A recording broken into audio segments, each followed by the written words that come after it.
how to go from this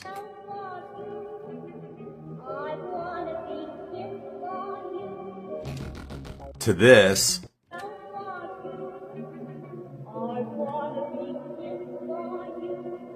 in 60 seconds.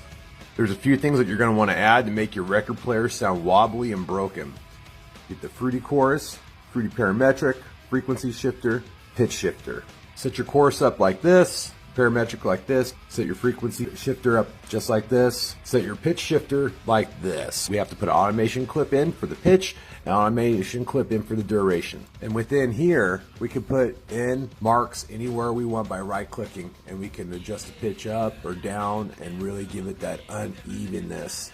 And then with the duration, like for me, I had to be all the way up or it got really robot-y. Well, look forward to sharing with you guys other scary tricks I learned along the way.